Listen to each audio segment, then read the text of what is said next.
A heartwarming tale of David Thompson, a McDonald's employee who buys a burger for a struggling elderly man, unaware he's the owner's father.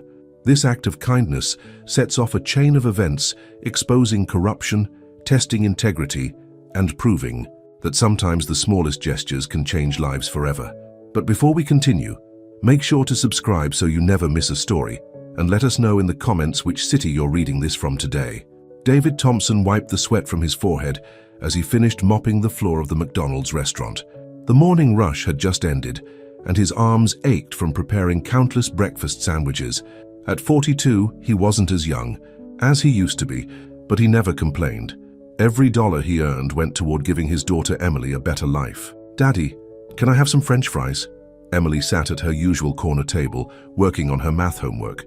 The 10-year-old spent her afternoons at the restaurant after school, waiting for her father's shift to end. "After you finish your homework, sweetie," David called back, smiling at his daughter's pout. She looked just like her mother when she did that. The thought of Sarah, his late wife, still brought a lump to his throat even after 5 years. Marcus, the assistant manager, walked past with his usual scowl. "Thompson, the bathrooms need cleaning." He barely looked up from his phone as he barked the order. "Right away," David replied, keeping his voice even.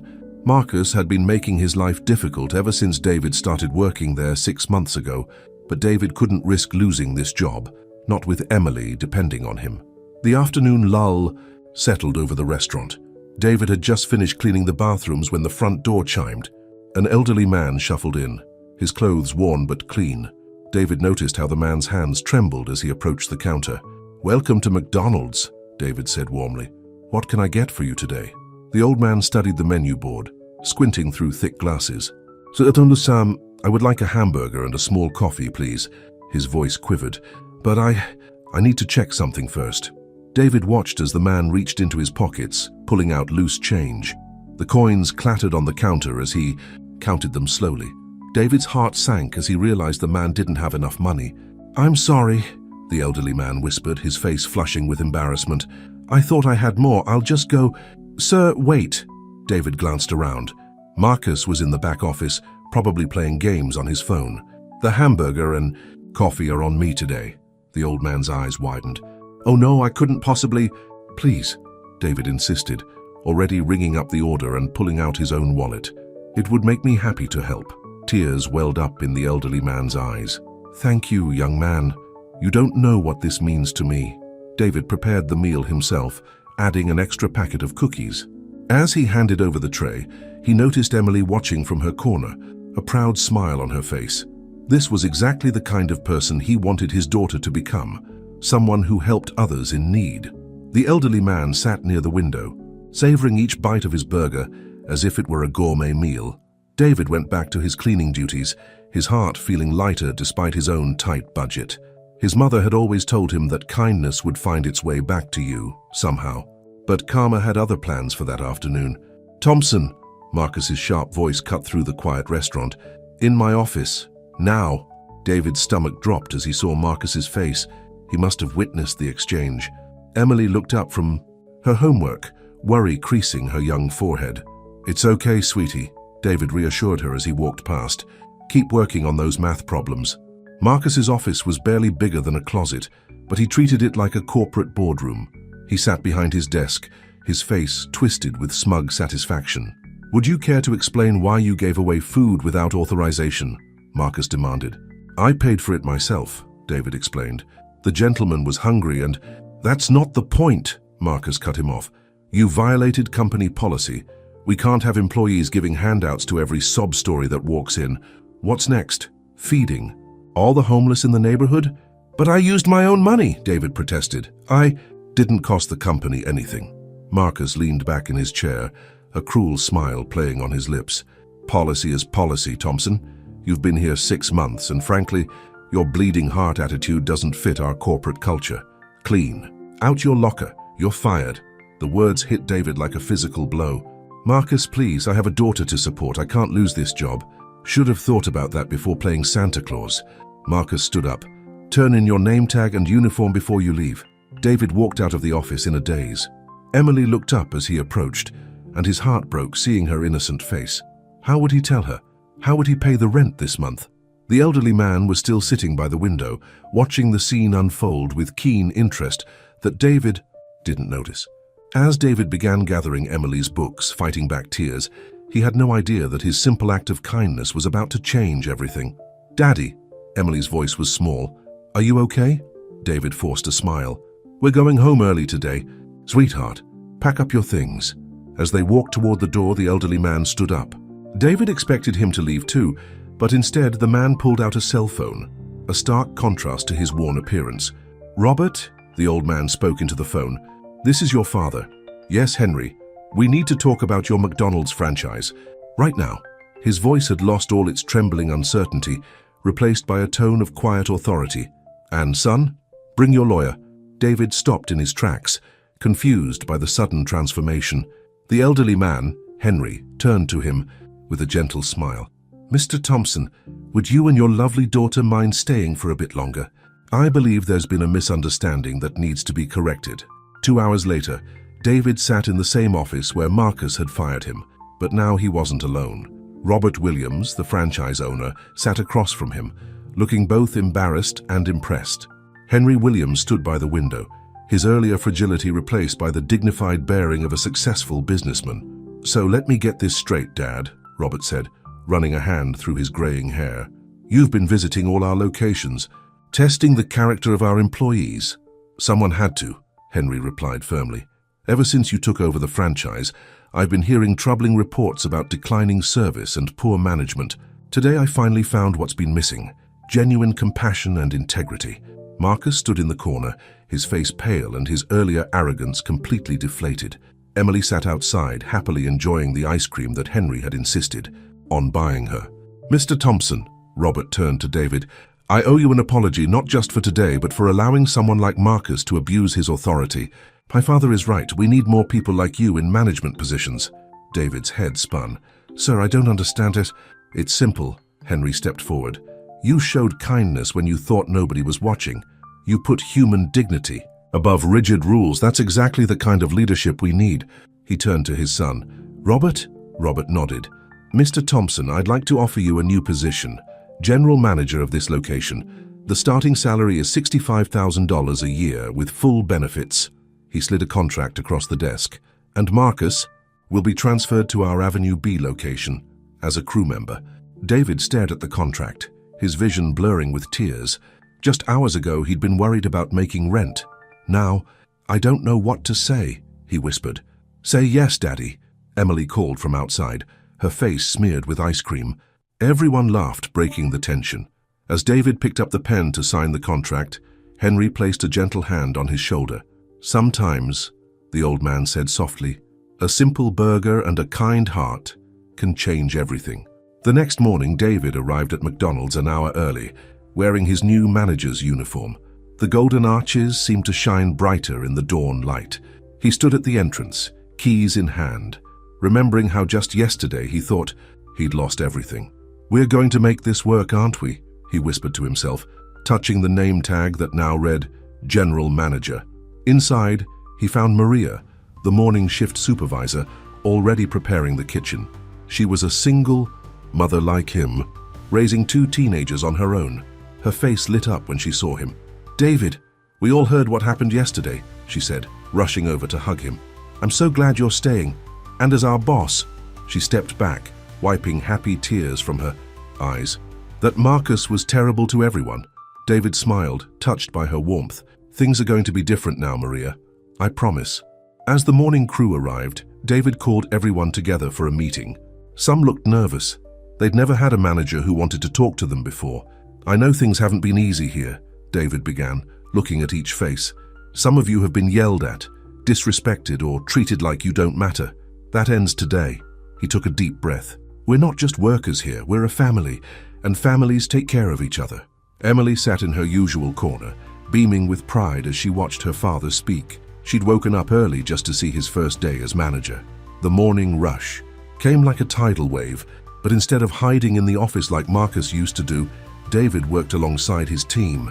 He manned the grill, helped at the drive-thru, and even mopped up spills. His energy was infectious. "Mr. Thompson," called Jenny, a shy teenager who usually worked the register. There's something wrong with this customer's order. In the past, problems meant automatic blame on the staff, but David approached with a smile. "Let's fix this together," he said, showing Jenny how to handle the situation with grace. By lunchtime, the atmosphere in the restaurant had completely changed. People were smiling. Customers noticed the difference too. "This place feels different today," said Mrs. Rodriguez, a regular customer. "Everyone seems happier." Around 2 o'clock, Robert Williams stopped by to check on things.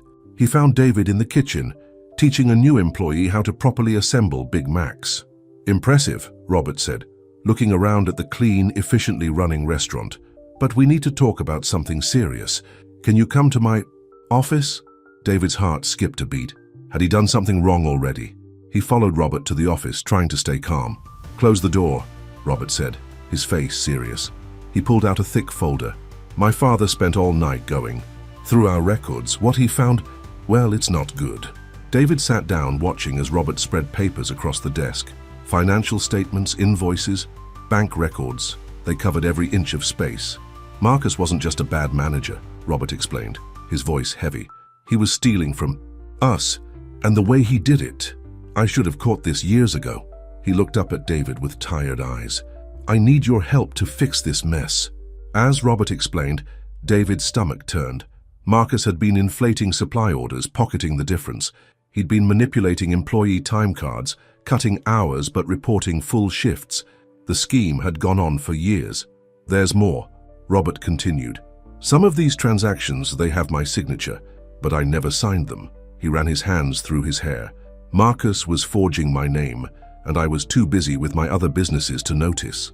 David listened, his mind racing. This wasn't just about running a restaurant anymore. This was serious fraud. "What do you need me to do?" David asked. "I need someone I can trust," Robert replied. "Someone with integrity. We need to audit everything, fix the books and make things right, especially with the employees who were cheated. Can you handle that?" David thought about his team out there, hard-working people like Maria, struggling to make ends meet. "If they'd been cheated out of wages, I'll help," he said firmly. "But we need to be completely honest with the staff. They deserve to know the truth." Robert nodded slowly. "My father said you'd say that. He also said you'd be right." He gathered the papers back into the folder. "We'll start tomorrow. For now, just keep doing what you're doing out there. The place hasn't felt this alive in years." As Robert left, David sat alone in the office, the weight of his new responsibility settling on his shoulders. Through the window, he could see Emily doing her homework, Maria serving customers with a smile, and his team working together like a well-oiled machine. Just then, his phone buzzed. It was a text from Henry. "Remember, son, true leadership isn't about power, it's about serving others. You're doing great." David smiled, tucking his phone away. He had no idea that discovering Marcus's fraud was just the beginning. In the coming weeks, he would uncover a web of deception that would test his integrity, challenge his compassion, and maybe even put his job at risk again. But for now, he had a restaurant to run and people who counted on him. He walked back into the kitchen, rolled up his sleeves, and got to work. After all, the afternoon rush would be starting soon, and his family needed him. "Daddy," Emily called as he passed her table. "Can I help hand out trays? Please?" David looked at his daughter's eager face and felt his heart swell. "Sure, sweetie. Just wash your hands first. You're part of this family too." As he watched Emily skip to the bathroom, David remembered something his mother used to say. "Life isn't about waiting for the storm to pass. It's about learning to dance in the rain." Looking around at his new workplace family, he realized they were all learning to dance together. The afternoon sun streamed through the windows, casting a warm glow over the restaurant. Outside, the world rushed by, but inside these walls something special was growing, something built on kindness, integrity, and second chances. David straightened his manager's tie and smiled. Sometimes the biggest changes start with the smallest acts of kindness, like buying a burger for a stranger who turns out to be so much more. A week had passed since David discovered the fraud, and each day brought new surprises. He sat in his office early one morning, surrounded by stacks of papers, his coffee growing cold beside him. The more he looked into the restaurant's records, the worse things appeared. "This can't be right," he muttered, comparing 2 sets of employee timesheets. According to the official records, Maria had worked 30 hours last week, but the handwritten schedule showed she'd actually worked 45. A knock on his door interrupted his thoughts. It was Henry Williams carrying 2 fresh cups of coffee. "Thought you could use this," the older man said, setting 1 cup down. "You've been here since 5 a.m. David rubbed his tired eyes. "I had to come in early. The numbers just aren't adding up, Mr. Williams." "Call me Henry," he said, sitting down. "Tell me what you found." David spread out the papers. "It's not just the missing money. Marcus was changing everyone's hours, cutting their pay. Maria lost almost 15 hours of wages every week. Jenny too. Most of them are single parents or students who really need the money." Henry's face darkened. "And my son never noticed?" "Robert signed everything without checking," David explained. "He trusted Marcus completely." Just then they heard crying from the restaurant. David rushed out to find Jenny at the counter, tears streaming down her face. A customer was yelling at her, his face red with anger. "I ordered a quarter pounder with cheese," the man shouted. "This is a Big Mac. Are you people completely stupid?" Before David could reach them, Emily jumped up from her homework table. "Hey, don't you talk to Jenny like that. She's really nice and she's trying her best." The restaurant fell silent. David's 10-year-old daughter stood there, hands on her hips, glaring at the angry customer. Jenny stopped crying, looking at Emily with surprise. "Emily," David said gently, reaching the counter. "Thank you for defending Jenny, but let me handle this." He turned to the customer with a calm smile. "Sir, I'm the manager. I apologize for the mistake. We'll fix your order right away and your meal is on the house today." The man's anger deflated. Well, thank you." He looked ashamed now. "I'm sorry for yelling. It's been a rough morning." "And we all have those," David said kindly. "Jenny, could you get the gentleman a fresh quarter pounder with cheese and maybe add some extra fries?" As Jenny prepared the new order, the customer shifted uncomfortably. "I really am sorry," he said to her. "Your manager's right. I was having a bad day and I took it out on you." Jenny managed a small smile. "It's okay. Here's your order, with extra fries like David said." After the customer left, David found Emily still standing protectively near Jenny. "Sweetie, that was very brave of you, but we have to be respectful to customers even when they're upset." "But he was being mean to Jenny," Emily protested. "And you always say we should stand up for family." Jenny wiped her eyes, laughing softly. "Family? Of course," Emily said. "Daddy says everyone here is family now, and family takes care of each other." Henry, who had watched the whole scene, stepped forward. "Your daughter is quite something, David. She reminds me of my late wife, always fighting for what's right." David hugged Emily close. "She's got her mother's spirit, that's for sure." He turned to Jenny. "Take a quick break, okay? Get some water. Catch your breath." Back in the office, Henry helped David sort through more records. They discovered that Marcus hadn't just been stealing wages. He'd been taking kickbacks from suppliers, charging for phantom maintenance work, and even running a scheme with fake employee accounts. "The total is over $200,000, David said, running the calculations again, "and that's just what we can prove so far." Henry shook his head. "My son was blind, too busy chasing bigger deals to watch what was happening right here." "What should we do?" David asked. "If we report this to the police, it could hurt everyone. The publicity might scare away customers. People could lose their jobs." "Sometimes," Henry said slowly, "doing the right thing isn't easy. But that doesn't make it any less right." Their conversation was interrupted by another knock. It was Maria, looking nervous. "David, there's someone here to see you. He says he's from Marcus." David and Henry exchanged glances. In the doorway stood a tall man in an expensive suit, holding a briefcase. "Mr. Thompson, I represent Mr. Marcus Stevens. He'd like to make you an offer." David felt his stomach tighten. "What kind of offer?" The lawyer smiled coldly. "The kind that could make all your problems go away, or," he paused meaningfully, "the kind that could make things very difficult for everyone here." Emily appeared behind Maria, clutching her. "Math homework." "Daddy, is everything okay?" David looked at his daughter, then at Henry, then at the stack of evidence on his desk. He thought about Maria's stolen wages, Jenny's tears, and all the other employees who had suffered under Marcus's schemes. "Tell Marcus," David said firmly, "that I'm not interested in any offers. The truth is going to come out one way or another." The lawyer's smile disappeared. "You might want to reconsider. Mr. Stevens has information about certain irregularities in your own work history. It would be a shame if those came to light." Henry stood up, his voice sharp. "Are you threatening him?" "Just delivering a message," the lawyer replied smoothly. He placed a business card on the desk. Call when you're ready to be reasonable. He left, his expensive shoes clicking on the tile floor. Emily ran to her father, hugging him tight.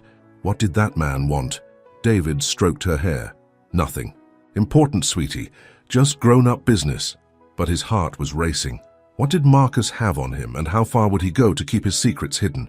Maria lingered in the doorway. David, we're all behind you. Whatever's happening, we trust you. Henry placed a hand on David's shoulder. So do I, son. So do I. David looked at the business card on his desk, then at the faces of his restaurant family. The afternoon sun cast long shadows through the windows, and somewhere in the kitchen, the sounds of the evening shift beginning drifted in. He had a decision to make, one that would affect not just him, but everyone who counted on him. Emily tugged at his sleeve. Remember what you told me about Mom? That she always said doing the right thing makes you stronger? David pulled his daughter close, breathing in the scent of her strawberry shampoo. Sarah would know what to do.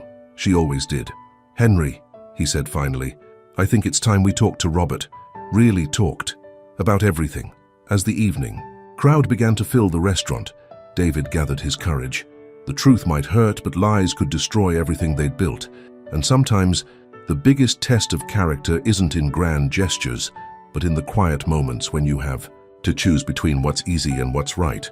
The business card sat untouched on his desk as David walked out to help with the dinner rush. Whatever Marcus had planned, whatever storm was coming, they would face it together, because that's what families do. The next morning, David sat in Robert Williams's home office, his hands shaking slightly as he placed a folder on the expensive mahogany desk. The room was bigger than his entire apartment, with views of Central Park that probably cost more than he'd make in 10 years. Before we discuss Marcus, David said, there's something you need to know about me, something he might try to use against us. Robert leaned back in his leather chair, Henry standing by the window behind him. Go ahead, David. We're listening. David opened the folder and pulled out an old newspaper clipping. 8 years ago, I worked as an accountant at Carter & Brooks investment firm. I discovered that they were running a Ponzi scheme, stealing from their clients' retirement funds. He paused, the memories flooding back. I reported it to the SEC. The company tried to frame me as the mastermind behind everything. I was arrested, spent 2 weeks in jail before the truth came out. The charges were dropped, but the damage was done, Henry finished softly. David nodded. No accounting firm would touch me after that. My wife Sarah was pregnant with Emily at the time. We lost our savings on legal fees. That's why I ended up working at McDonald's. It was the only place that would hire me. Robert studied the old newspaper article. Is this what Marcus has on? You? Probably. The article makes it look like I was involved even though I was cleared. If this gets out, it won't matter, Henry interrupted. If anything, this proves exactly why you're the right person for this job. You stood up for what's right, even when it cost you everything. Back at the restaurant, Emily was helping Maria decorate for Little League night, a new weekly event David had started where local kids' sports teams could celebrate their games, win or lose. Your daddy's a real hero, Maria told Emily as they hung streamers. You know that, right? Emily nodded proudly. Mom used to say that too. She said Daddy always does the right thing, even when it's hard. Just then Jenny rushed in from her break, her face pale. Maria, Emily, quick, come see the TV. They hurried to the break room where the small television was playing the local news. On screen was Marcus, standing outside the restaurant's corporate offices. I'm here to expose the truth, Marcus was saying to reporters. David Thompson, the new manager, has a criminal record. He was involved in financial fraud. Now he's in charge of our books. The Williams family needs to answer for this. Emily's eyes filled with tears. That's not true. My daddy's not a bad person. Maria hugged her close. We know, sweetie, we know. The restaurant door chimed. A group of reporters rushed in, cameras flashing. Mr. Thompson, can you comment on your arrest record? Why did the Williams family hire an accused fraudster? David emerged from the back office, his face calm despite the chaos. Emily broke free from Maria and ran to him. Make them stop, Daddy! Make them stop saying bad things about you! David picked up his daughter, holding her close. He faced the reporters directly. Yes, I was arrested 8 years ago, but not for committing fraud, for exposing it. I lost my career because I refused to stay quiet about people stealing from innocent families. The reporters went quiet, cameras still rolling. I'm not ashamed of my past, David continued. I'm proud that I stood up for what was right, And that's exactly what I'm doing here. This restaurant isn't just a business, it's a family, and someone has been stealing from our family for years. Jenny stepped forward, her usual shyness gone. It's true, Marcus used to change our hours, steal our wages. David found out and he's trying to fix it. Other employees joined in, sharing their stories of Marcus's abuse and theft. The reporters' cameras swung away from David, now focused on the workers speaking up. Maria pulled out her old timesheets. Look, here's proof. We all kept records, because we knew something was wrong, but we were too scared to speak up before David came. Suddenly, Robert and Henry burst through the door. "Ladies and gentlemen of the press," Henry announced, his voice commanding attention. "If you want a real story, let me tell you about a manager who stole over $200,000 from hard-working employees, and about a man who had the courage to expose it, twice in his lifetime." As Robert began sharing details of their investigation into Marcus's crimes, David felt a tug on his sleeve. It was Mrs. Rodriguez, their regular customer. "I saw the news at home and came running," she said. "My son lost his life savings in that Carter and Brooks scandal 8 years ago, but because of people like you who spoke up, he got his money back. You're a hero, Mr. Thompson." Emily looked up at her father with shining eyes. "See, Daddy, I told them you were good." Later that evening, after the reporters had left and the restaurant had closed, David's team gathered in the dining room. The Little League decorations still hung overhead, slightly crooked but full of heart. "I'm sorry you all got dragged into this," David began, but Maria cut him off. "Don't you dare apologize," she said firmly. "For the first time we feel like we matter, like somebody actually cares about us." Henry, who had stayed behind, cleared his throat. "David, I had my lawyers look into your Carter and Brooks case. The SEC still has all the evidence proving your innocence. Marcus's plan backfired. He just helped us show everyone exactly who you are." Robert nodded. "And tomorrow's papers will show everyone exactly who he is too. The police are looking for him now." Emily, half asleep in one of the booths, mumbled, "Can we still have Little League night tomorrow, Daddy?" David smiled, his heart full. "Of course, sweetheart. Life goes on, and tomorrow we'll have even more to celebrate." The team stayed late that night, sharing stories and laughing together. They ordered pizza, not McDonald's, as Jenny joked, and talked about their dreams for the restaurant's future. As David looked around at these faces that had become so dear to him, he remembered something Sarah used to say: "Sometimes the worst storms show us who our real shelter is." The news vans were still parked outside, their lights casting long shadows through the windows. Tomorrow would bring new challenges, new stories, new battles to fight. But tonight, in this room full of love and loyalty, David knew he had found his shelter, and somewhere he was sure Sarah was smiling. The morning newspapers told two very different stories. On one side was David's past as a whistleblower, now hailed as a hero who had twice stood up against corruption. On the other was Marcus's growing scandal, with more employees from other McDonald's locations coming forward with similar stories of theft and manipulation. David arrived at the restaurant early, as usual, but today was different. People were waiting outside, not just customers, but former employees who had worked under Marcus. "Mr. Thompson," a young woman approached him as he unlocked the door. "I'm Amanda. I worked here 2 years ago. Marcus stole nearly $3,000 from my paychecks before I quit. I've been too scared to speak up, but after seeing you on the news." By the time Maria arrived for her shift, the restaurant was full of former employees sharing their stories. Henry and Robert sat at a large table, their lawyers taking detailed statements from each person. "The total is much worse than we thought," Robert told David quietly. "Marcus didn't just steal from this location, he did this at 3 other restaurants too." Emily sat at her usual homework table, but today she wasn't studying. Instead, she was helping Jenny organize the growing stack of old payroll records people had brought in. "Look at this one, Daddy," Emily called out, holding up a faded timesheet. "This lady worked 60 hours but only got paid for 30. The lady in question, an elderly woman named Rose, wiped tears from her eyes. "I needed that money for my husband's medicine. When I complained, Marcus said he'd fire me if I made trouble." Maria brought Rose a cup of coffee. "Not anymore, Mrs. Rose. Things are different now. David's going to make it right." Just then, the door burst open. Marcus stormed in, his face red with anger. "You think you've won? You haven't seen anything yet." Everyone froze. Emily grabbed Jenny's hand, scared by the wild look in Marcus's eyes.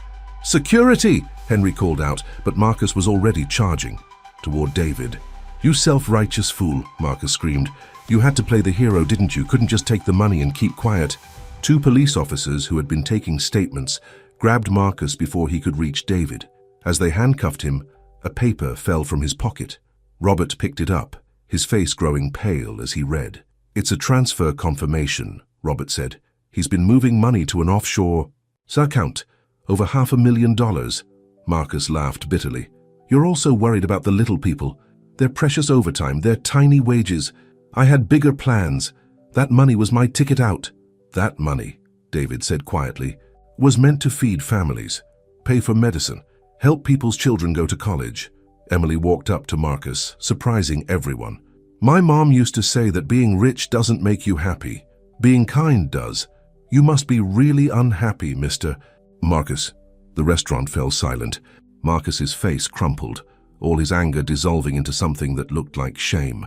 As the police led him away, Henry turned to the crowd. "Anyone who lost wages under Marcus's management will be repaid in full, with interest. Robert and I will make sure of it." The rest of the day was a blur of activity. News crews came and went. More former employees arrived to tell their stories. But through it all, the restaurant kept running. David made sure of that. "Life doesn't stop just because there's drama," he told his team. "Our customers still need their meals and we're still going to serve them with a smile." By evening, something unexpected had happened. The restaurant was busier than ever. People were coming in not just for food but to show support. "We saw you on the news," one customer told David. "It's nice to know there are still good people in the world." Maria was training two new employees, former workers who had quit under Marcus, but wanted to come back now that David was in charge. "See that man?" Maria told them, pointing to David as he helped a young mother calm her crying baby while she ordered. "That's our boss. He doesn't just tell us what to do, he shows us how to care." Late that night, after closing, David found Emily asleep in their usual booth. Robert sat down across from him, looking exhausted but relieved. "The police found most of the money," Robert said, "and Marcus, he broke down at the station, confessed everything, said he'd been doing this for years, at other jobs too." David nodded slowly. "Sometimes people get so focused on what they want, they forget about who they're hurting to get it." "Like I did," Robert admitted. "I was so busy expanding the business, I didn't see what was happening right under my nose." "My father was right. We needed someone like you." Henry joined them carrying fresh coffee. "Which is why we have a proposition for you, David." "What kind of proposition?" "We want to make you regional manager," Robert said. "Put you in charge of all our locations in the city. You can implement your changes everywhere, help more people." David looked at his sleeping daughter, thinking hard. "Would I have to leave this restaurant?" "No," Henry smiled. "This place would still be your home base. We know how much your family here means to you." Emily stirred in her sleep, mumbling something about French fries.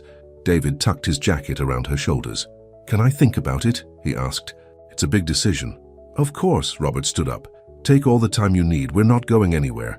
After they left, David sat in the quiet restaurant, looking at the walls that had seen so much drama in the past few days. The little league decorations still hung overhead, now joined by thank you cards from former employees who had come forward. Maria poked her head out from the kitchen. "Still here? I'm just finishing up the cleaning." "Maria," David called, "if I took a bigger job, would you be interested in becoming manager here?" Her eyes widened. "Me? But I never even finished college." "Neither did I," David smiled. "What matters is heart, and you've got plenty of that." Tears filled Maria's eyes. "You really think I could do it?" "I know you could. We all help each other, remember? That's what family does." As they locked up for the night, David carried his sleeping daughter to the car.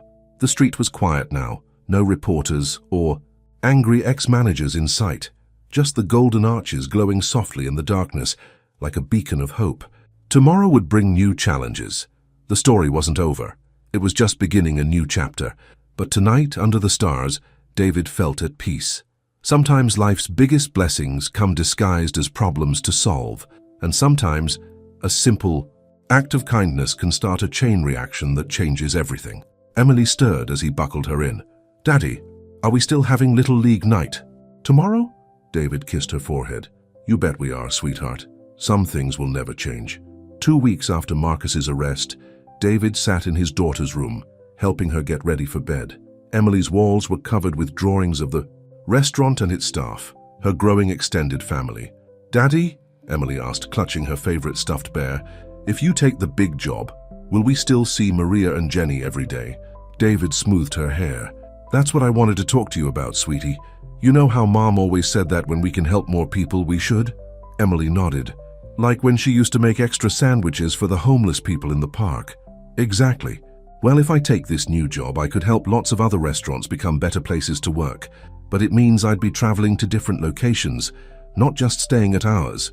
Would Maria be the boss at our restaurant?" "Yes, she would. What do you think about that?" Emily thought for a moment. "I think Mom would say yes, and Maria makes the best chocolate milkshakes." David chuckled. "Is that your way of saying I should take the job? As long as we still have Little League nights," Emily said firmly. "You promised." The next morning, David called a staff meeting before opening. Everyone gathered in the Eater dining room, curious about the announcement. "I've made a decision," David began. "Robert and Henry have offered me a position as regional manager, overseeing all their McDonald's locations in the city." A worried murmur went through the group. Jenny looked close to tears. "But," David continued, "this restaurant will still be my home base. And more importantly," he turned to Maria, "I want you to take over as manager here."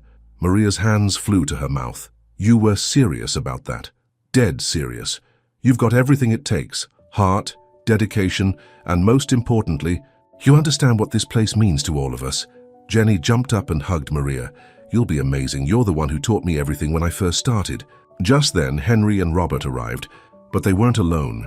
With them was a tall woman in a corporate McDonald's uniform. "David," Robert said, looking nervous, "this is Barbara Chen from corporate headquarters. She's heard about everything that happened here and—" Barbara stepped forward, her expression serious. "Mr. Thompson, your story has reached our CEO. The changes you've implemented here, the way you handled the fraud situation, your focus on community, it's exactly what McDonald's needs right now." David felt his stomach tighten. "What do you mean?" "We want to roll out your management style nationwide. Create a new training program based on your methods. Higher wages, community involvement, employee support systems, everything you've built here." Emily, who had been quietly doing homework nearby, suddenly spoke up. "Does that mean Daddy would have to leave?" Barbara smiled kindly at Emily.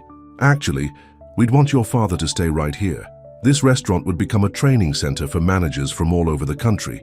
They'd come here to learn how to run their restaurants the way your daddy does." Relief flooded David's face. "So I wouldn't have to travel?" "Only occasionally for special events or consultations. This restaurant would be your classroom, and your team would help teach others how to create the same kind of family atmosphere you've built here." Maria stepped forward. "Does this mean I can't be manager?" "Actually," Barbara said, "you'd be even more important. You'd be helping train new managers while running this location. It's a bigger job, with better pay." Suddenly, the front door chimed. Mrs. Rodriguez rushed in, looking upset. "David, Maria, thank goodness you're all here. It's about the community center. They're shutting it down. The company that owns the building is selling it to developers. The community center had been a neighborhood fixture for decades. It hosted after-school programs, senior citizen activities, and provided a safe space for local kids. How much do they need to keep it open?" David asked. Mrs. Rodriguez handed him a newspaper article. $200,000 by the end of the month, or it's gone. Henry cleared his throat. "That's about how much Marcus stole from this location alone." "The money the police recovered," Robert added. "We were going to use it to upgrade equipment."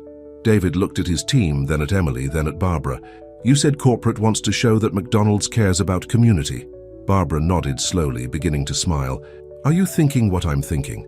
"If we're going to teach others how to run a community-focused restaurant," David said, "we need to show them what that really means. Not just words, but actions." Robert grinned. "I'll call the lawyers. We can set up a foundation, use the recovered money to save the community center. And," Henry added, "we can use part of the center's space for our training programs. Show new managers firsthand how to connect with their communities." Emily tugged on David's sleeve. "Daddy, can we have Little League nights at the community center too? They have a bigger room." Everyone laughed, the tension breaking. Barbara pulled out her phone. "I need to call corporate. This is exactly the kind of thinking we want to encourage." As the group broke into excited discussions about possibilities for the community center, David felt a familiar presence. In moments like these, Sarah felt closer than ever. She would have loved this, people coming together, helping each other, turning something bad into something good. Maria touched his arm. You okay? You looked far away for a moment. Just thinking about Sarah, David smiled. She always said that when God closes a door, he opens a window. Sometimes you just have to be brave enough to climb through it. Jenny, who had been quiet, suddenly spoke up. Does this mean we're going to be famous like McDonald's famous? No, David laughed. It means we're going to keep doing what we've always done. Take care of each other and our community. We'll just be teaching others how to do it too. As the morning sun streamed through the windows, David looked around at his expanding family. Emily was showing Barbara her homework folder, proudly pointing out her improved math grades. Maria was already making lists of improvements she wanted to implement as manager. Henry and Robert were deep in discussion with Mrs. Rodriguez about the community center plans. This wasn't how he'd expected his life to turn out when he'd first taken that job as a crew member. But sometimes the best things in life come from the most unexpected places, like a simple act of kindness on a quiet afternoon, buying a burger for a stranger who turned out to be so much more. The morning crew began arriving for their shift, and David smiled. They had work to do. After all, hungry customers would be arriving soon, and now they had a whole new mission to serve alongside those Big Macs and fries. All right, everyone, he called out. Let's show them how it's done, with heart, with kindness, and most of all with family. The community center's main hall buzzed with activity. Tables had been set up in a U-shape, each one holding a McDonald's manager from a different state. David stood at the front, feeling nervous but determined. This was the first official training session for the new nationwide program. Welcome everyone, he began. You're probably wondering why we're meeting in a community center instead of a corporate boardroom. Emily burst through the door, slightly out of breath. Daddy, don't forget to tell them about the Little League pizza party tonight. The visiting managers chuckled as David's daughter skipped to her usual spot in the corner. Some things hadn't changed, even if everything else had. Actually, David smiled, my daughter just demonstrated exactly what we're going to talk about. This isn't just about running a restaurant. It's about being part of something bigger. Just then, Maria rushed in, looking worried. David, we have a situation at the restaurant. The health inspector is there, and, well, you need to see this. David turned to Barbara, who nodded. Go, show them how a real manager handles problems. The visiting managers followed David to the restaurant, where they found a scene of chaos. A stern-looking health inspector was examining everything with a critical eye, while Jenny tried to keep the regular lunch service running. Mr. Thompson, the inspector said coldly, I've received an anonymous complaint about your establishment. Very detailed, very concerning. David's heart sank as he read the complaint form. Someone had reported dozens of health violations, all of them false, but all requiring thorough investigation. Check everything, David said calmly. We have nothing to hide. The visiting managers watched as David organized his team. He didn't panic or get angry. Instead, he turned it into a teaching moment. Watch how our team works together, he told the visitors. Here's what happens when your employees aren't just workers, they're family. Maria took charge of the kitchen inspection, proudly showing their cleaning logs and maintenance records. Jenny handled the front, explaining their customer service protocols. Even Emily helped, showing the inspector her special corner where she did homework, complete with its own sanitizing station. This is highly unusual, the inspector muttered, finding nothing wrong. The complaint was so specific. Just then, Mrs. Rodriguez came in, overheard the conversation, and marched straight to David. I know who made that complaint, she said angrily. I was at the coffee shop this morning and overheard Marcus's cousin bragging about causing trouble. For you, he works for the health department. The inspector's face reddened. Tommy filed this? I should have known. He's been trying to get me to do surprise inspections on specific restaurants lately. I just didn't realize. It's okay, David assured him. You were doing your job, and now our visitors have seen exactly how to handle unexpected challenges. One of the visiting managers raised her hand. Can we see your cleaning logs? They're more detailed than anything we've used before. Another chimed in. And how did you get your team to work so smoothly together? David smiled. Let's head back to the community center. I'll show you everything we've learned. But first, he turned to his daughter. Emily, would you like to tell them about our special Little League nights? For the next few hours, David and his team shared their stories and methods. The visiting managers took notes eagerly, asking questions about everything from employee scheduling to community engagement. The secret, David explained, is treating every person who walks through your door, customer or employee, like family. When someone has a problem, we all have a problem. When someone succeeds, we all celebrate. Suddenly, Barbara's phone buzzed. Her face grew serious as she read the message. David, we have another situation. Corporate just got a call from a major news network. Someone's planning to run a story claiming this whole program is just a publicity stunt. They're saying we're using the community center situation to cover up larger problems. The room fell silent. All the progress they'd made, all their plans for helping other restaurants and communities, it could all fall apart if people believed those lies. Who would do such a thing? Maria asked. Marcus might be in jail, Henry said from the doorway, having arrived just in time to hear the news. But he still has friends in high places, people who benefited from his schemes and don't want things to change. Emily looked up from her homework, her face worried. Are they going to shut us down? Daddy? David knelt beside his daughter. No, sweetie. Remember what Mum always said about the truth. That it's like the sun, Emily recited. It might hide behind clouds sometimes, but it always comes out eventually. Exactly. David stood up, addressing the room. We're not going to fight these accusations. We're going to show them the truth. He turned to the visiting managers. Change your plans. Stay an extra day. Tomorrow I want you to work alongside our team, see exactly how we operate. Then go back to your own restaurants and do the same thing. Barbara caught on quickly. And we'll invite the news crews to film it all. No scripts, no preparation. Just real people doing real work. Better yet, Robert added, we'll invite all the families who use the community center to come tell their stories. Show everyone what this place really means to the neighborhood. The next morning, news vans surrounded the restaurant and community center. But instead of finding scandal, they discovered something else entirely. They found visiting managers from across the country working the kitchen alongside local staff, learning and laughing together. They found Emily teaching other kids math in her corner while their parents enjoyed coffee. They found senior citizens from Mrs. Rodriguez's bridge, club sharing stories with young employees on their breaks. And at the center of it all was David, doing what he did best, making everyone feel like they belonged. This isn't a publicity stunt, he told the reporters. This is who we are. This is who we've always been. One family, helping other families, one burger at a time. As the day went on, more people from the neighborhood showed up to share their stories. The teenager who David had hired despite his troubled past, now heading to college. The single mom whose kids had a safe place to do homework while she worked. The elderly veteran who found friendship and purpose in his daily visits. By evening, the news crews had more heartwarming stories than they could use. The attack piece had transformed into something else entirely. A story about how one act of kindness had started a chain reaction that was changing lives across the country. Back in the community center's main hall, David gathered with his team, the visiting managers, and their growing extended family. Emily was dozing in her usual spot, surrounded by homework and crayon drawings of her restaurant family. You know what this reminds me of, Maria said softly. That first day when you bought a burger for a stranger, who turned out to be Henry. Look how far that one moment has brought us. David looked around the room at all the faces. Some old friends, some new, all family now. Sometimes the biggest changes in life start with the smallest choices, and sometimes a simple hamburger can change the world one heart at a time. The autumn leaves were falling outside the community center when David received the letter that would change everything.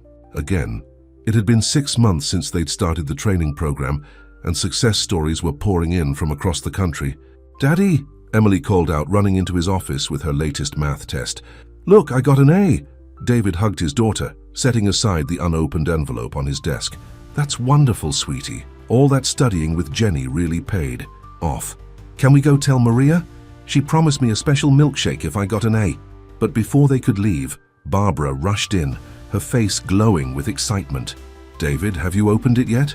The letter from corporate. Emily picked up the envelope. This one? What is it? David took a deep breath and opened the letter. As he read, his hands began to shake. What's wrong, Daddy?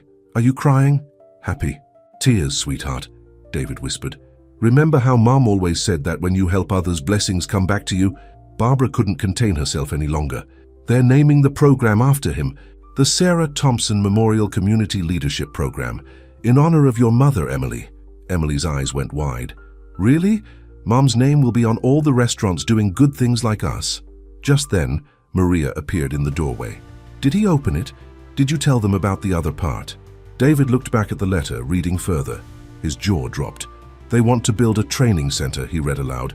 "A real one, right here in the neighborhood, with classrooms, a test kitchen, and—" He paused, his voice catching, "a free daycare center for employees' children." "Keep reading," Barbara urged. "The center will be built on the site of the old Carter and Brooks building." David looked up, confused. "But that's where you first stood up against fraud," Henry said, joining them. "Robert and I bought the building. It's been empty since the scandal. We thought it was fitting, turning a place of corruption into a center for positive change." Emily tugged at her father's sleeve. "Can I show the letter to Jenny? She's out front with a new trainer." "Of course, sweetheart." David watched his daughter skip away, her pigtails bouncing. She looked so much like Sarah it made his heart ache sometimes. But before they could celebrate further, Mrs. Rodriguez burst in, looking troubled. "David, you need to come quickly. Marcus's wife is here." The room fell silent. No one had heard from Marcus or his family since his arrest months ago. They found Mrs. Stevens in the restaurant, sitting in a corner booth looking small and tired. Emily was already there, offering her a French fry. "Mrs. Stevens," David said gently, sliding into the booth. "How can we help you?" "I'm sorry to—" "Come here," she whispered. "But I didn't know where else to go. Marcus, he's being released early, good behavior." She twisted her hands in her lap. "He's different now. The counseling programs, they helped him see what he'd done wrong. But nobody will hire him. We're losing our house." David exchanged looks with his team. Here was another test, another chance to show what they really believed about second chances and redemption. "What skills does he have?" Maria asked, surprising everyone. "Besides the restaurant business?" Mrs. Stevens looked up hopefully. "He has a degree in accounting, actually. That's how he knew how to cook the books," Henry finished. "But those same skills could be used to help prevent fraud." David suddenly straightened up. "The training center. We'll need someone to teach financial ethics, show managers how to spot and prevent fraud." "Are you suggesting—" Barbara started. "Who better to teach about the dangers of fraud than someone who's lived it?" David asked. "Someone who's faced the consequences and wants to make amends." Emily, who had been quietly listening, spoke. "Pécusums, like in my favorite movie, when the bad guy becomes good and helps the heroes." Mrs. Stevens began to cry. "You would do that? After everything he did to you?" "I believe in second chances," David said softly. "Someone gave me one once, when I was at my lowest. But," he added firmly, "Marcus would have to earn trust back. Start small, prove himself." Henry nodded approvingly. "We could start him as a consultant for the training program, under strict supervision, of course. And," Maria added, "he'd have to agree to meet with all the employees he hurt, make personal amends." Mrs. Stevens wiped her eyes. "He wants to. He talks about it all the time in his letters, how sorry he is, how he wants to fix what he broke." Just then, Jenny rushed. "David, the first graduation ceremony is about to start." They had almost forgotten. Today was the day the first class of managers would complete their training. The community center was full of people from across the country, ready to take what they'd learned back to their own restaurants. As David stood at the podium later that afternoon, looking out at the faces of managers eager to make a difference, he felt Sarah's presence stronger than ever. "Today isn't just about completing a training program," he told the crowd. "It's about remembering that every person who walks through our doors, customer, employee, or even someone who's made mistakes, deserves to be treated with dignity and kindness." Emily sat in the front row, beaming with pride. Maria stood with her team, all wearing their new trainer badges. Henry and Robert watched from the back, seeing their investment in human kindness paying off in ways they never expected. And in a corner booth of the restaurant, Mrs. Stevens sat alone, writing a letter to her husband about hope, redemption, and the power of second chances. Later that night, as David and Emily walked home, she asked, "Daddy, do you think Mom would be happy about helping Mr. Marcus?" David looked up at the stars, remembering Sarah's favorite saying, "Kindness isn't kind if we only offer it to people who deserve it." "Yes, sweetie," he said, squeezing her hand. "I think Mom would be very happy." The autumn wind rustled through the trees, carrying the promise of change and new beginnings. Tomorrow, they would start planning the new training center. Marcus would begin his journey toward redemption. And somewhere in every restaurant touched by their program, someone would find hope in a simple act of kindness. just like a stranger once found hope in a hamburger, bought by someone who chose to see past appearances and into the heart of what really matters. The construction site of the new Sarah Thompson Memorial Training Center buzzed with activity. David stood with Emily, both wearing hard hats as they watched the old Carter and Brooks building being transformed. "Look, Daddy." Emily pointed to where workers were installing the sign above what would be the main entrance. "Mum's name is so big and shiny." David squeezed her hand, remembering how Sarah had supported him through the original Carter and Brooks scandal. "Life has a funny way of coming full circle, doesn't it?"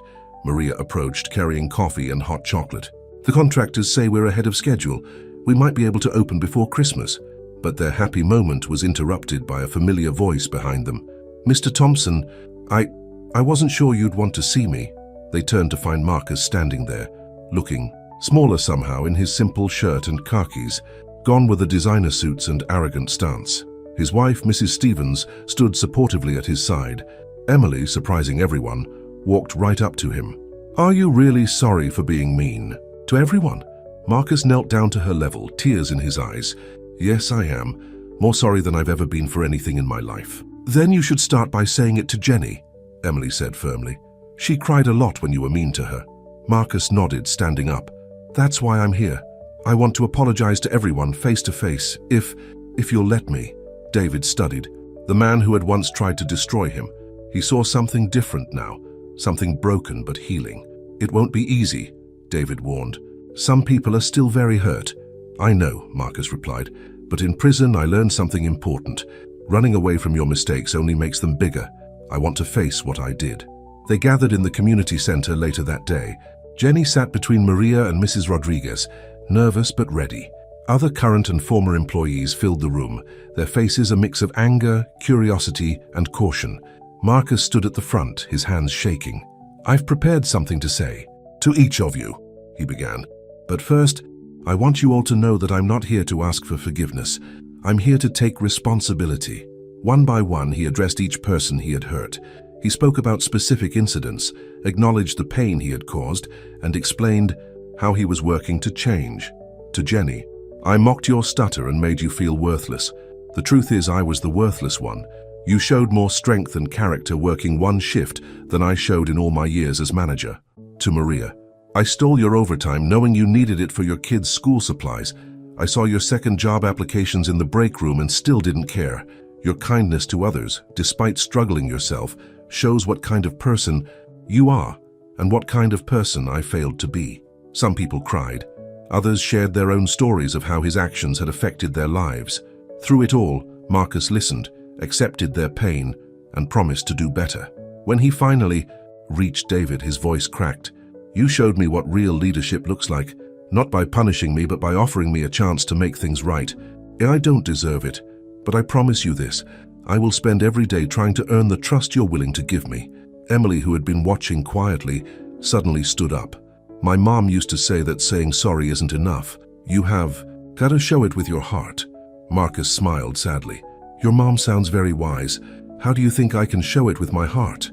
Emily thought for a moment. "You could help serve at Little League night, and maybe teach the new managers how to be good instead of mean, and," she grinned, "you could learn to make chocolate milkshakes as good as Maria's." The tension in the room broke as people chuckled. Even Jenny managed a small smile. David stepped forward. "Starting next week, Marcus will be helping develop our financial ethics training program. Every manager who comes through our center will learn from his experience, both the mistakes and the lessons. But first," Maria added, "he's going to work in our kitchen for a month, learn what it's really like on the other side of the counter." Mrs. Stevens squeezed her husband's hand proudly as he nodded in agreement. Later that evening, as the community center emptied, David found Jenny still sitting alone. "You okay?" he asked gently. "I think so," she said. "It's weird. I wanted to stay angry, but seeing him so different, it's like that thing you always say about kindness being stronger than hate." David smiled. "Sometimes the hardest person to show kindness to is someone who hurt us, but that's often when it matters most." Outside, the sun was setting behind the rising walls of the new training center. Emily was teaching Mrs. Stevens how to play hopscotch while Marcus watched, a look of peaceful wonder on his face. "David?" Henry called from the doorway. "Corporate just called. They want to do a special piece about the training center for their national campaign. They're calling it From Fraud to Forgiveness, the Power of Second Chances. Robert joined them, adding, "They want to interview everyone, including Marcus, show how real change is possible when people choose kindness over revenge." David watched as Emily showed Marcus her latest math test, explaining proudly how Jenny had helped her improve her grades. "You know what Sarah would say about all this," he said softly. Maria, who had walked up behind them, smiled. "That every heart has room for healing if we're brave enough to open the door." Exactly. David looked at his growing family, old friends and former enemies, all learning to move forward together. And sometimes the bravest thing we can do is give someone else the chance we once needed ourselves. The construction crews were packing up for the day, their work illuminated by the golden evening light. Soon this place would be filled with new managers learning not just how to run a restaurant, but how to build a community. Emily skipped over, her eyes bright with excitement. "Daddy, Mr. Marcus says he wants to help with the Christmas toy drive for the kids at the center. Can he? Please?" David looked at Marcus, seeing the hope in the man's eyes. "Of course he can. That's what family does. We help each other grow." As they locked up for the night, the sign bearing Sarah's name glowed softly in the twilight. Tomorrow would bring new challenges, new opportunities for healing, new chances to choose kindness over judgment. But for now, in this moment, everything felt right. Because sometimes the greatest miracles don't come with flashing lights and fanfare.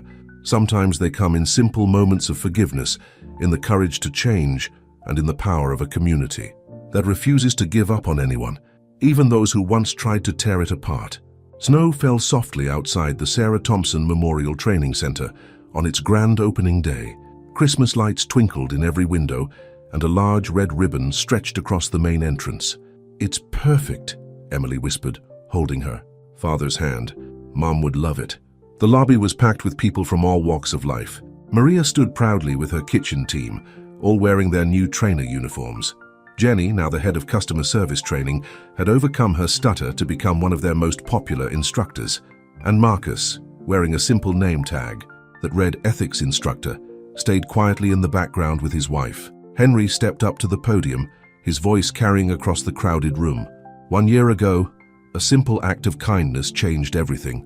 A man bought a hamburger for a stranger, not knowing that simple choice would touch so many lives. David looked around at his expanding family. Mrs. Rodriguez had brought her entire senior citizens group. The Little League teams were there, in their uniforms, excitedly eyeing the new recreation room that would be their after-school haven. Barbara from corporate stood with executives who had flown in from across the country. "But today," Henry continued, "we're not just opening a building, we're celebrating the power of second chances, the strength of community, and most importantly, the legacy of a woman whose spirit of kindness lives on through her husband and daughter." Emily squeezed David's hand tighter as Henry gestured to the large portrait of Sarah that hung in the lobby. In it, she was laughing, her eyes sparkling with the same joy that shone in Emily's eyes now. "Mum's picture is so pretty," Emily said. "She looks happy." "She was always happiest when helping others," David replied softly. Robert stepped up. "Next, this center will train managers from across the country, teaching them that success isn't just about profits, it's about people. Every person who walks through these doors will learn what David Thompson taught us, that true leadership begins with kindness." As if to prove his point, the first group of trainees was already gathering. They came from all backgrounds, all walks of life, but they shared one thing, a desire to make their restaurants more than just places to eat. Marcus surprised everyone by raising his hand to speak. As he walked to the podium, David noticed how differently he carried himself, now humble but hopeful, no longer burdened by bitterness. "A year ago I was in prison," Marcus began, his voice trembling slightly. "I had hurt so many people, destroyed so much trust. I thought my life was over." He paused, looking at David. "But someone chose to see the possibility of good in me, even when I couldn't see it myself." Mrs. Stevens wiped tears from her eyes as her husband continued. "In this center I'll be teaching about financial ethics, but the real lesson, the one I learn every day, is that it's never too late to change. Never too late to choose kindness over greed, community over personal gain." Jenny stepped forward next, her voice clear and strong. "We're going to teach new managers everything we've learned, how to make every customer feel welcome, how to treat employees like family, how to turn a simple restaurant into a place where miracles can happen. Like Little League nights," Emily chimed in, making everyone laugh. Maria lifted her coffee cup. And don't forget the secret ingredient in everything we do. Love, chorused her kitchen team. Barbara stepped up to the podium with a surprise announcement. The corporate board has unanimously voted to implement the Thompson method in all our training nationwide. By this time next year, every McDonald's manager will learn these principles. The room erupted in applause, but David barely heard it. He was lost in memories of Sarah, of that first day when he'd bought Henry a hamburger, of all the moments that had led to this one. "Daddy," Emily tugged at his sleeve, "can we show everyone my special room?" They all followed Emily to a corner of the center she had helped design. It was a homework area, but so much more. The walls were covered with inspirational quotes, many from Sarah, and there were tutoring stations where older students could help younger ones. "Because everybody needs help sometimes," Emily explained proudly, "and everybody has something to teach somebody else." As the day went on, people toured the facility, sharing stories and dreams. The kitchen team served mountains of food, including Maria's famous milkshakes. The Little League teams practiced in their new recreation space. Senior citizens taught teenagers how to play chess in the community room. Later, as the sun began to set, David found himself back in the lobby, staring at Sarah's portrait. "She would be so proud," Henry said, joining him. "Not just of the center, but of how you've helped people find their best selves." David smiled. "She always said that kindness was like planting a garden. You might not see the results right away, but if you keep tending it, it grows into something beautiful." Emily finished, skipping up to them. "That's what Mum wrote in her diary. I found it last week in our old boxes." "Really?" David asked. "What else did she write?" Emily pulled out a worn notebook. "She wrote, 'About you, Daddy. About how you always saw the good in people, even when they couldn't see it themselves, and how she knew that someday that gift would change the world.'" Tears filled David's eyes as Emily read more from Sarah's diary. His wife had seen something in him that he'd never fully seen in himself, until now. The sound of laughter drew their attention to the training room, where Marcus was showing new managers how to spot financial discrepancies while Jenny demonstrated proper customer service. Maria's voice carried from the kitchen, teaching her famous "serve it with love" technique. "You know what's amazing," Robert said, joining them. "That hamburger you bought me cost less than $5. Look at all the lives that $5 changed." David watched as Mrs. Rodriguez taught a young trainee how to make elderly customers feel special, as Mrs. Stevens helped Emily organize books in the homework corner, as people who had once been strangers became family. "It was never about the hamburger," David said softly. "It was about seeing people as people, about choosing kindness even when it's hard, especially when it's hard." Emily hugged her father tight. "Can we get hamburgers for dinner to celebrate?" Everyone laughed, and soon they were all heading to the restaurant, their original restaurant, where everything had started. The golden arches glowed against the snowy sky, a beacon of warmth in the winter evening. As they settled into their usual booths, David looked around at his expanding family. Maria was teaching Emily how to make the perfect milkshake. Jenny was showing a new trainee the proper way to welcome customers. Marcus was quietly helping an elderly man with his tray. And somewhere he knew Sarah was smiling. Because sometimes the biggest changes start with the smallest choices. Sometimes a simple hamburger can open hearts, heal wounds, and remind us all that in a world that can seem cold and uncaring, kindness still has the power to change everything. Emily placed a burger in front of her father, his favorite, just the way he liked it. "To Mom," she said, holding up her milkshake. "To Sarah," everyone echoed, raising their drinks. "And to family," David added, looking at all the faces he had grown to love, both the ones we're born with and the ones we find along the way. Outside, the snow continued to fall, covering the world in a blanket of white. But inside, hearts were warm, spirits were high, and love continued to grow, one simple act of kindness at a time. The end.